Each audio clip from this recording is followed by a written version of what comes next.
ये सम्मेलन आज के बाद आने वाले समय में हम बच्चों के लिए और ये शिक्षा की व्यवस्था करेंगे। यहाँ पर एक सेंटर खेलेंगे, ई लाइब्रेरी खोलेंगे। जो 11 सूत्री कल जो मांग पत्र अपने घोषणा पत्र स्वीकार किया, उस घोषणा पत्र को आगे बढ़ाने के लिए ये गतिविधियां चलेगी। कल से मेरी यहाँ पर यहाँ के चेयरमैन से बात हुई, अशोक की डाक से।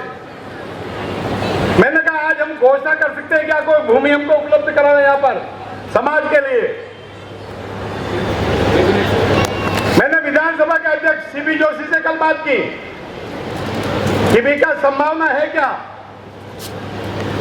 फिर उन्होंने कहा आप सीओ से बात करो, जमीन कहाँ है। उन्होंने साफ कहा आप और मैं, धर्मनारायण जी आप और मैं दोनों मेवाड़ के रहने वाले हैं, और कल अगर झूठी घोषणा करेंगे तो मेवाड़ के पाली वालों को जवाब देना पड़ेगा। इसे जवाब देने के पहले भूमि तलाश कर लीजिए। और यहाँ के जो सीओ नए आए भी, उनको मैंने कहा आप तो डीएलवी में रहे, आप राजस्थान की जमीनों के मास्टर हैं, कहाँ संभव है। तो उन्होंने मुझे आश्वस्त किया है कि आप कल ही एप्लीकेशन लगावें, और एप्लीकेशन लगा के एक सरकारी सिस्टम को पूरा करके, और यह जावद के पास में लगभग 2 बीघा भूमि उन्होंने आश्वस्त किया कि प्रोसेस पूरा करके सरकार, राज्य सरकार अलॉट करेगी। वहां पर हमारा कोचिंग सेंटर चालू होगा बच्चों के लिए। बच्चों के लिए काउंसलिंग सबसे बड़ी बात। आज 11वीं 12वीं जो बच्चा बच्ची कर लेती है, उसके बाद कहाँ जावे, क्या करे, कौन सी सर्विस में उनको जाना, कौन सी उनकी रुचि है, उसके लिए हम काउंसलिंग की व्यवस्था करेंगे। और देश के बड़े बड़े जो काउंसलिंग का काम करते हैं, जो आईएएस बने ऑलरेडी, ऐसे आईपीएस बने, उनसे हम काउंसलिंग करवाएंगे। अब इसका भविष्य बच्चे का कहाँ संभव है, किस क्षेत्र में उसको जाना चाहिए, ये सब व्यवस्था आगे आने वाले समय में करेंगे। चित्र लग रहा है जिनको मेवाड़ में पाली वालों को स्थापित किया, सरसल जी महाराज विराजमान है हमारे बीच में। सरसल जी महाराज के नाम से कोई बड़ा केंद्र, पुणा शक्ति जी इधर मंच में बता दें। सरसल जी महाराज जो मेवाड़ में पालियों वालों को स्थापित किया, उनके नाम से बड़ा केंद्र बने, उनकी बड़ी मूर्ति लगे, और ऐसा संकल्प लेकर के आज हम उठेंगे यहाँ से। तो मैं भी घोषणा तो नहीं करता हूँ, क्योंकि हमने बहुत सारे लोगों से बात नहीं की पैसे की। आने वाले समय में इस प्रोजेक्ट के लिए मेरी आपसे प्रार्थना, श्री किशन जी पालीवाल मेरे पीछे पड़े थे कि भाई साहब को बड़ी रकम घोषणा नहीं करे तो भी प्रतिवर्ष देने वाले गांव के गांव समाज के प्रमुख लोग आगे आकर के हमारे बच्चों के भविष्य के लिए घोषणा करें। और इस अभियान के लिए आगे के हमारे बच्चों के सेंटर डेवलप करने के लिए आदरणीय चंदू भाई कल जैसे आए मुझे कहा कि ये भोजन करके घर जाना नहीं है, कोई संकल्प लेकर के उठें और आगे में बच्चों के भविष्य के लिए कुछ करें।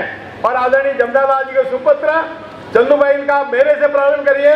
और इस कार्यक्रम के लिए मैं सबसे पहले 11 लाख रुपए पालीवाल महासभा मेवाड़ को भेंट करता हूं।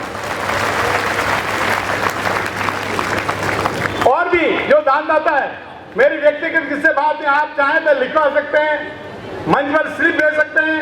उसने एक सुझाव मुझे, मैंने फिर कहता हूं, श्री किशन जी पालीवाल ने एक सुझाव दिया था कि बड़ी रकम नहीं दे करके प्रतिवर्ष गांव के गांव पालीवाल समाज गांव की तरफ से व्यक्तिगत रूप से प्रतिवर्ष यहाँ घोषणा करें, और घोषणा करके हमारे जो प्रकल्प चलने वाले आने वाली पीढ़ी के लिए उसको हम आगे बढ़ावें। बंधुओं, एक अंतिम बात रुक्मिणी माँ की बता के आदरणीय घनश्याम जी कहते हैं, रुक्मिणी माँ को मैंने कहा थोड़ा सा बीच में लाऊंगा मैं। भगवान परशुराम जी का मूर्ति लग रही है अरुणाचल में। जब मैं उस प्रोजेक्ट का इंचार्ज हूं, 51 फीट ऊंची मूर्ति लग रही है वहां पर। वहां मैं गया जब अरुणाचल यहां से लगभग 3200 किलोमीटर दूर है। वहां पता लगा मां रुक्मिणी का पास में गांव है।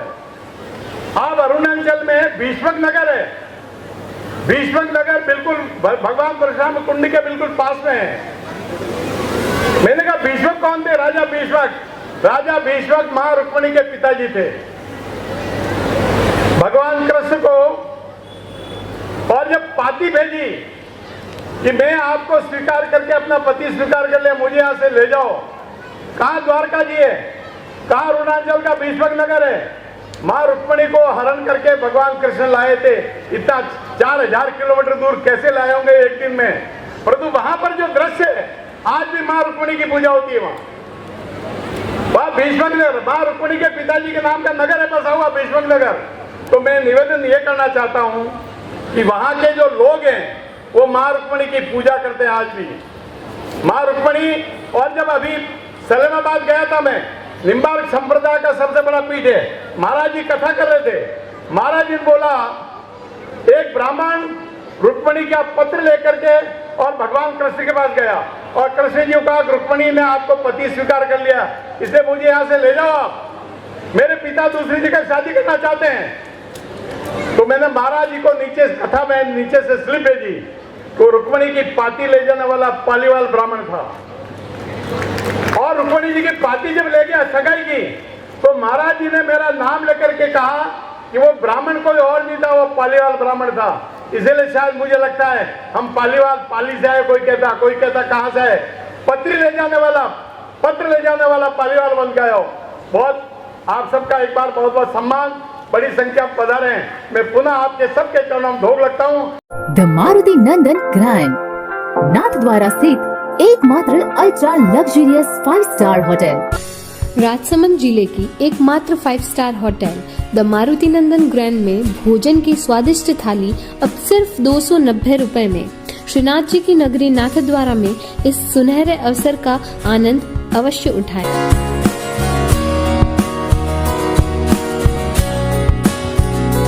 मारुति नंदन ग्रैंड, थिंक नाथद्वारा, थिंक नंदन ग्रैंड।